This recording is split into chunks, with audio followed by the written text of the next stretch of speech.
Bismillahirrahmanirrahim. Assalamualaikum warahmatullahi wabarakatuh. Selamat pagi. Pada pagi hari ini, saya akan menyampaikan materi mengenai teknik penentuan dan pengambilan sampel. Jadi, apabila pada pertemuan-pertemuan sebelumnya kita sudah membahas secara sekilas mengenai bagaimana mencantumkan bagian sample size calculation dan teknik apa yang digunakan dalam pengambilan sampel di dalam karya ilmiah, maka pada pagi hari ini yang akan dibahas adalah bagaimana cara Anda menentukan jumlah sampel Anda, kemudian teknik sampling apa yang harusnya Anda gunakan agar uh, sampling Anda menjadi tepat, gitu ya, metodologi pengambilan sampelnya menjadi tepat. Baik, kita mulai. Sebelum masuk ke dalam materi teknik pengambilan sampel, maka terdapat beberapa istilah yang sangat berkaitan dengan materi pengambilan sampel. Yang pertama adalah populasi. Jadi populasi ini diartikan sebagai sekumpulan individu dengan kesamaan tertentu. Kesamaan yang dimiliki tentu saja bisa berupa kebiasaan, penyakit, tempat tinggal. Jadi misalnya populasi Anda adalah pasien yang melakukan odontektomi, gitu ya. Ini kan dari kesamaan prosedur yang dilakukan. Kemudian atau pasien yang mengalami pulpitis, pasien yang mengalami oral cancer, pasien yang berada di RSGM gitu. Jadi itu populasi. Sampel adalah perwakilan dari populasi.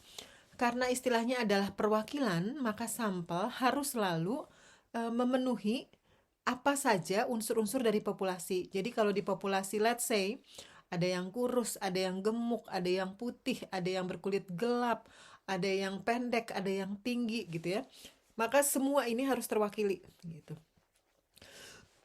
Di dalam sampel yang diambil dari populasi. Mengapa? Karena pada akhirnya sampel penelitian Anda ini akan digunakan di dalam penelitian yang hasilnya nanti akan diaplikasikan di dalam populasi. Sehingga semua bagian populasi harus terwakili oleh sampel yang diambil dari populasi, gitu ya. Jadi yang ketiga adalah randomisasi.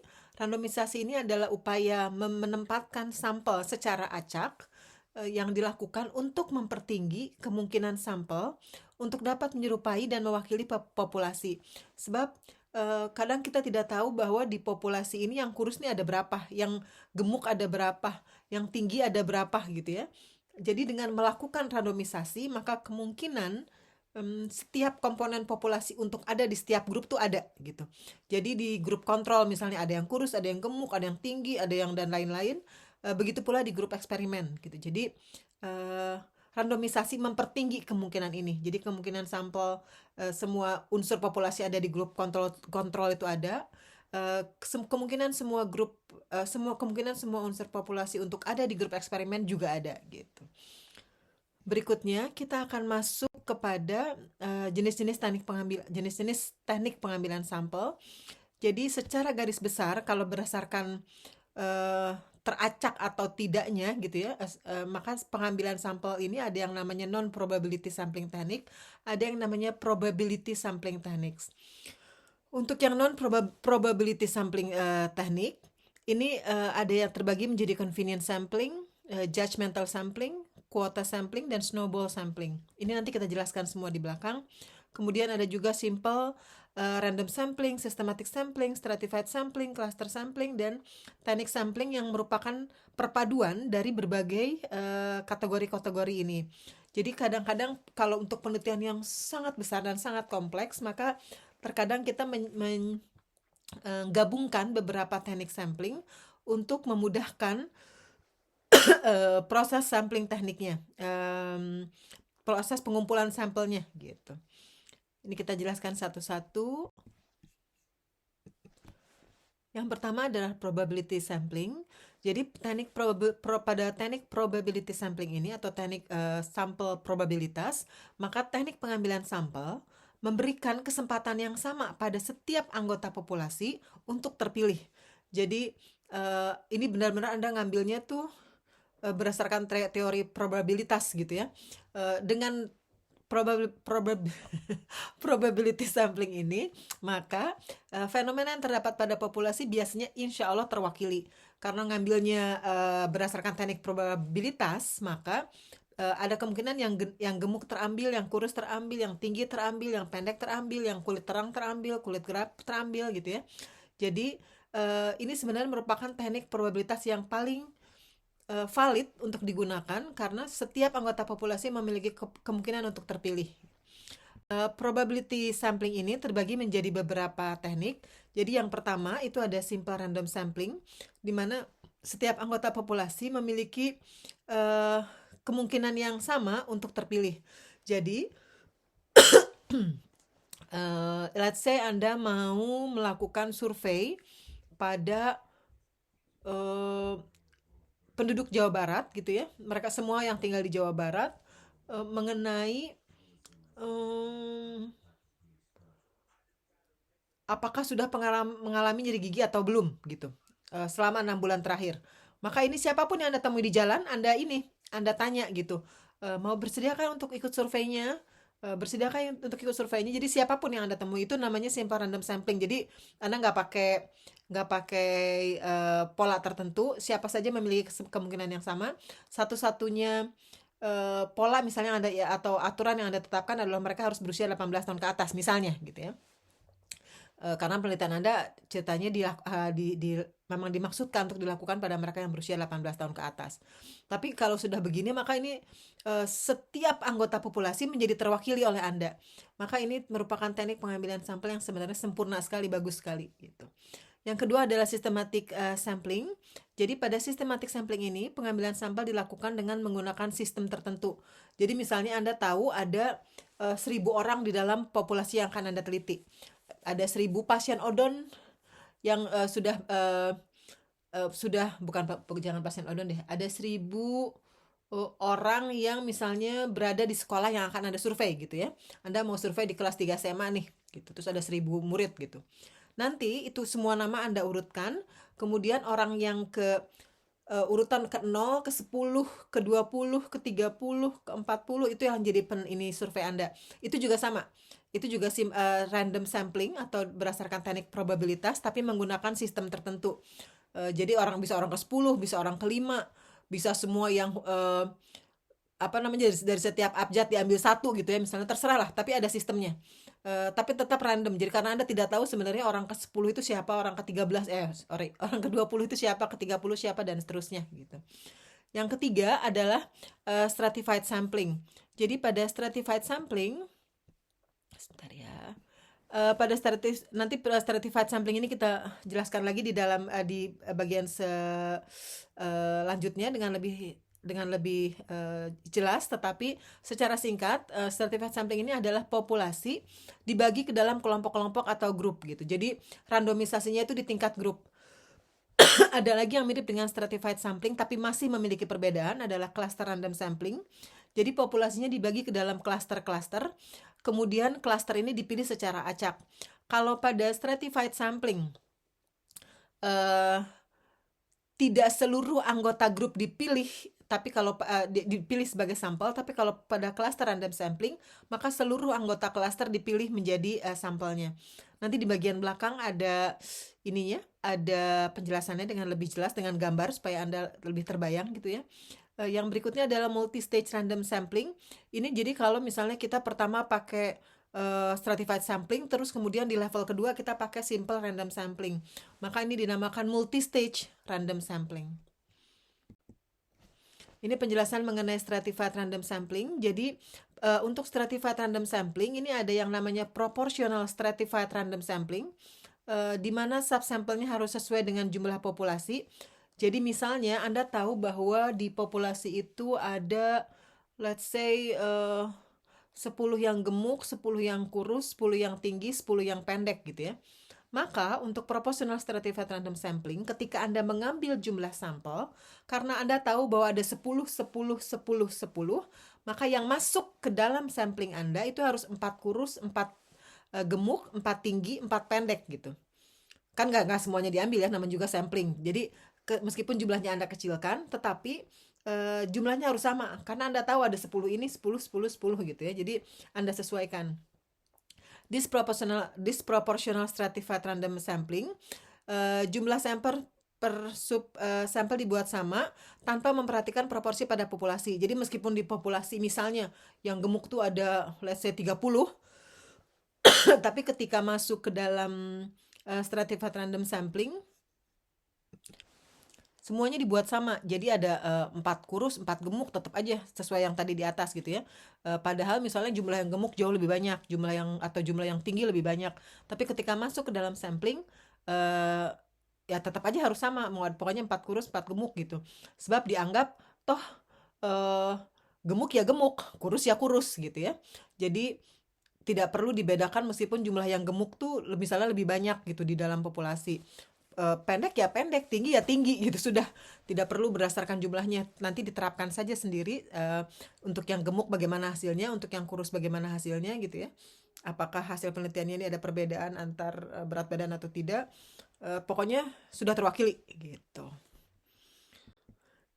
Jadi pada stratified random sampling ini kalau Anda lihat ada grup-grup gitu ya, ada grup-grup. Nah, diambil nih secara acak oleh Anda, 5 di sini, 5 di sini, 5 di sini gitu. Tapi secara acak, tidak beratur. Pokoknya di dalam dari setiap grup Anda ambil untuk mewakili.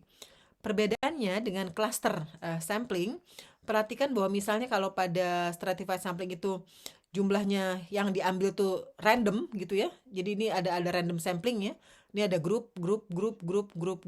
Nanti diambil random dari sini 2, dari sini 3, dari sini 2, dari sini 3 gitu ya, dan seterusnya. Tapi kalau pada cluster yang diambil secara random itu begitu terbentuk cluster-cluster, begitu terbentuk grup-grup, maka Anda mengambil grup mana yang mau Anda ambil secara acak. Jadi segrup-grupnya itu diambil. Jadi meskipun sama-sama memiliki grup, tapi ada perbedaan antara stratified sampling dan cluster sampling. Kalau pada cluster sampling, satu grup itu dibawa semua gitu.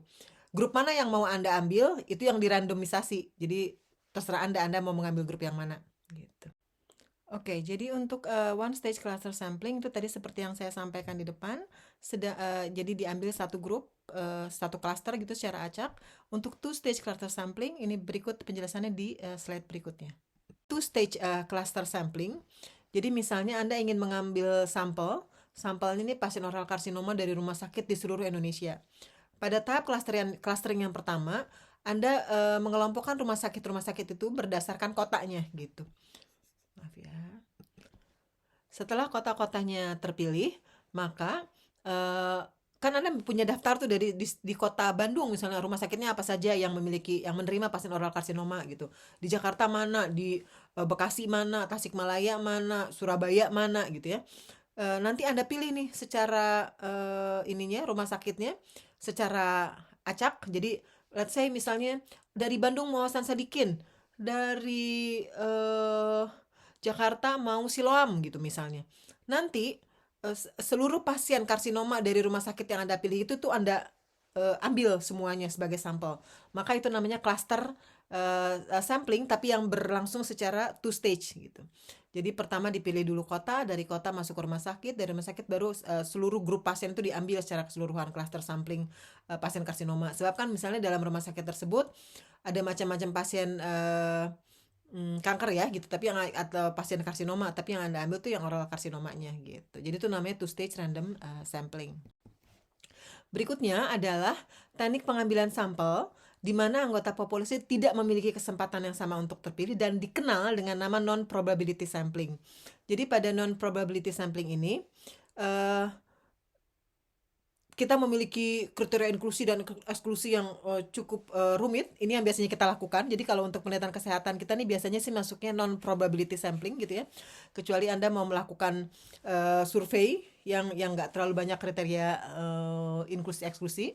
Tapi kalau pada penelitian kesehatan yang ada tujuan penelitian terus ditentukanlah berbagai jenis kriteria inklusi eksklusi, maka itu biasanya masuknya adalah non probability sampling, jadi bukan probability sampling. Hampir selalu ininya adalah non probability sampling. Jadi untuk non probability sampling ini ada 4 jenisnya, ada convenience sampling, ada quota sampling, ada snowball sampling, dan ada purposive atau judgmental sampling. Untuk convenience sampling, ini adalah teknik pengambilan sampel di mana peneliti mengumpulkan sampel berdasarkan kemudahan untuk memperoleh sampel. Nanti ini masing-masing ini kita jelaskan lagi di belakang gitu ya. Untuk kuota sampling, jenis pengambilan sampel dilakukan ketika peneliti menentukan jenis atau kategori partisipan yang diinginkan. Setelah itu peneliti menentukan jumlah partisipan yang harus berada di dalam kategori tersebut. Snowball sampling yang ketiga adalah snowball sampling. Ini biasa dilakukan kalau jenis penelitian Anda menggunakan pasien-pasien yang sulit direkrut gitu. Misalnya pasien HIV, pasien LGBTQ gitu ya. Yang berikutnya adalah purposive atau judgmental sampling. Ini yang biasanya paling sering kita lakukan. Jadi ini merupakan jenis pengambilan sampel yang dilakukan berdasarkan penilaian ahli yang memiliki tujuan tertentu di dalam penelitian. Ini digunakan ketika peneliti membutuhkan sampel dari populasi yang sulit untuk dievaluasi. Untuk convenience sampling, misalnya peneliti ingin meneliti mengenai tingkat kepuasan pasien yang menggunakan BPJS. Tentu saja ini akan menjadi lebih sulit dilakukan kalau Anda datang atau peneliti datang ke rumah sakit swasta. Beda halnya kalau Anda datang ke puskesmas gitu.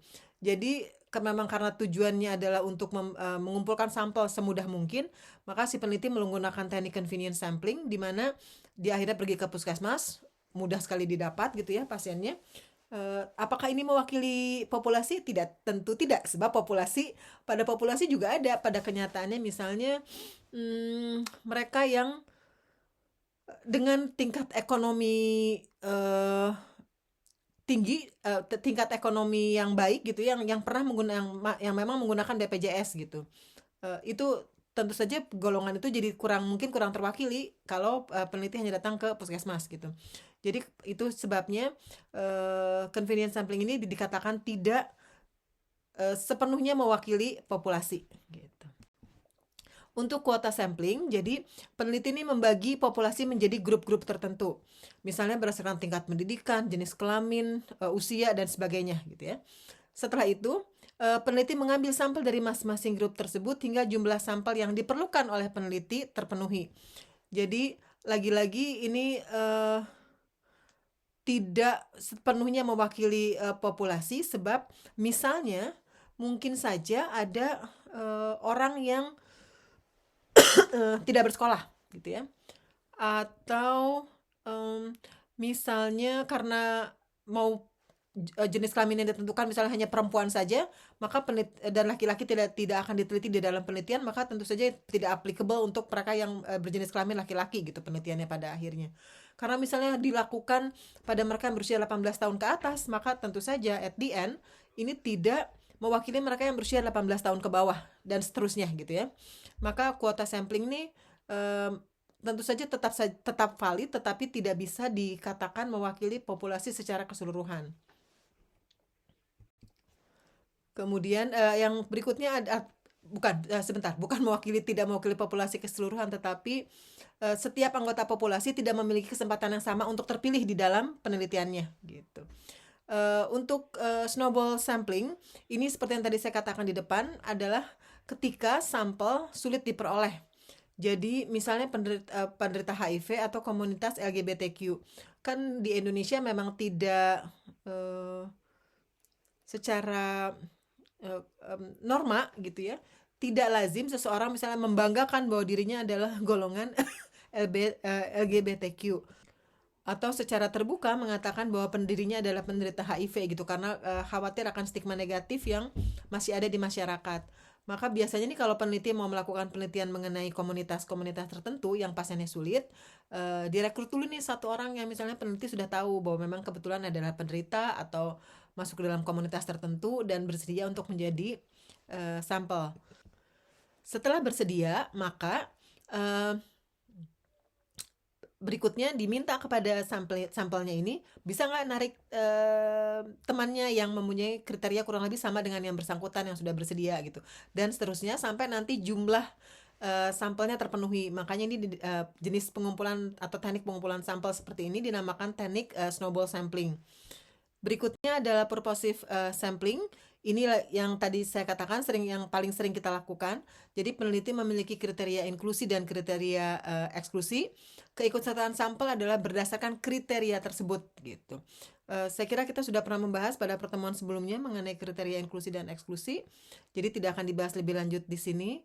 Berikutnya saya mau masuk ke dalam randomisasi. Jadi randomisasi ini merupakan salah satu ultimate ininya ya, ultimate actionnya ketika Anda melakukan pengambilan sampel.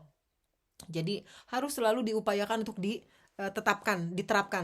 Pada penelitian kesehatan yang Anda lakukan, yang biasanya ini dilakukan oleh spesialis, yang biasanya meneliti intervensi tertentu, meneliti diagnosis tertentu, meneliti mengenai jenis obat tertentu atau prosedur tertentu, biasanya dilakukan grouping.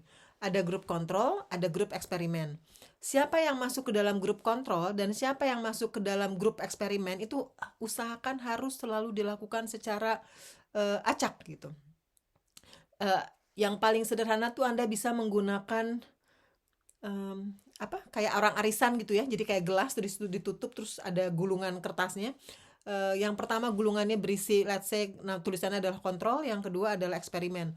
Jadi setiap pasien datang, kocok mana yang keluar, tulisan apa yang keluar. Kalau tulisannya kontrol, maka pasiennya masuk grup kontrol. Kalau pasiennya masuk grup eksperimen, kalau tulisan eksperimen keluar, pasien masuk grup eksperimen. Tanpa memperhatikan, jadi jangan Anda yang menentukan gitu, jangan tanpa memperhatikan kondisi keseluruhan pasien gitu, pokoknya acak aja gitu. Artinya nanti setiap anggota populasi memiliki kemungkinan untuk masuk ke, kita upayakan gitu ya, untuk masuk ke grup kontrol atau grup eksperimen. Tentu saja lagi-lagi tidak semua anggota populasi menjadi terwakili gitu ya, karena ada kriteria inklusi dan eksklusi yang padat tadi kan, yang banyak sekali itu. Tetapi setidaknya dengan randomisasi ini kita usahakan untuk sebisa mungkin anggota populasi terwakili. Berikutnya adalah penentuan jumlah sampel. Ini pertanyaan yang paling sering diajukan adalah, jadi sebenarnya jumlah sampel saya itu harus berapa, dok gitu. Note, jadi kesepakatan bersama dari seluruh peneliti bahwa jika jumlah populasi kecil, masukkan saja semua. Jadi kalau populasinya kecil sekali gitu ya, let's say dalam setahun misalnya di rumah sakit Anda gitu cuma ada 25 pasien gitu ya, masukkan saja semua 25-25-nya gitu. Tapi kalau misalnya jumlah populasi besar, kalau Anda akan menentukan berapa jumlahnya, maka rujuk pada penelitian sebelumnya. Kalau ada penelitian sebelumnya, gunakan jumlah rumus sampelnya, kemudian lihat apakah kurang lebih jumlahnya sama atau tidak. Kalau misalnya ada penelitian mengenai odontektomi, terus ada grup kontrol dan ada grup eksperimen, dan di dalam penelitian sebelumnya itu jumlah pasiennya adalah 45 per grup gitu ya, atau 70 per grup, kemudian jumlah sampel Anda 20, maka sudah dipastikan Anda salah menghitung jumlah sampel. Sebab jumlah pasien odon itu banyak sekali gitu. Mungkin dalam 1 tahun ada ratusan ribu di Indonesia. Mungkin masuk ke angka juta gitu kalau di Indonesia ya, untuk 1 tahun di seluruh Indonesia. Jadi sangat tidak masuk akal kalau jumlah sampel Anda 20 gitu. Untuk populasi sebesar itu harusnya jumlah sampel Anda itu ada di puluhan atau kalau bisa lebih di ratusan lebih bagus lagi gitu. Semakin heterogen populasi, jumlah sampel harus lebih besar. Heterogen tuh tentu saja kalau misalnya mau se-Indonesia gitu ya, tentu saja jumlahnya harus lebih besar. Tapi kalau mau se-Jawa Barat ya pasti akan lebih kecil. Kalau misalnya cuma nanti ya memang di dalam ininya Anda harus bilang bahwa karakterisasinya ini adalah pasien-pasien di daerah Jawa Barat gitu. Sebab mungkin saja perbedaan geografis itu memberikan variasi normal gitu. Jadi ketika menentukan jumlah sampel, perhatikan unsur heterogenitasnya. Kalau memang sangat heterogen, maka jumlah sampel harus selalu lebih besar dibandingkan kalau populasinya lebih homogen gitu. Lagi-lagi saya mau menyinggung saja sekilas, tidak perlu menghafal jumlah formula penentuan sampel, sebab Anda tinggal membuka ini, sebenarnya membuka artikel kemudian mencari dan ini meniru rumusnya gitu ya, tinggal menggunakan rumusnya, jadi nggak perlu dihafal. Ini tersedia di internet. Yang Anda perlu lakukan atau ingat adalah Apakah Anda akan membandingkan dua grup atau tidak? Apakah Anda mau melihat hubungan antara dua hal? Gitu. Sebab itu nanti yang membedakan rumus yang akan Anda gunakan di dalam penelitian Anda. Untuk yang membandingkan dua grup, tentu saja ada rumusnya sendiri. Untuk yang hanya melihat pada satu grup tapi melihat pre dan post, tentu saja ada rumusnya sendiri. Untuk yang mau melihat hubungan antara dua hal, tentu saja ada rumusnya sendiri gitu. Untuk penelitian survei yang melibatkan populasi yang sangat heterogen, tentu saja rumusnya berbeda lagi. Jadi nggak usah dihafal rumusnya, yang penting Anda tahu bahwa ada berbagai rumus yang harus Anda gunakan dan Anda sesuaikan dengan jenis penelitian Anda.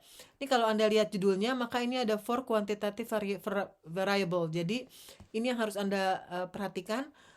Variabelnya nih apa, penelitiannya nih apa, kuantitatif kah, kualitatif kah, pada manusia kah, pada binatang kah gitu ya. Yang harus diingat itu ada rumus untuk manusia, ada rumus untuk binatang, jadi perhatikan jangan sampai salah menggunakan rumus. Saya kira sudah pernah saya mention juga di kuliah-kuliah sebelumnya. Perhatikan jangan sampai tertukar antara rumus untuk manusia dan untuk rumus penelitian binatang. Ini adalah salah satu artikel yang menurut saya cukup lengkap ininya. Udah cukup lama ini kalau saya dari 2013. Jadi sebenarnya sudah cukup lama, tetapi masih akurat untuk digunakan di dalam untuk mencari jumlah sampel. Tentu saja ada artikel-artikel terbaru, Anda tinggal googling, nggak ada masalah. Ini cuma contoh artikel yang saya berikan.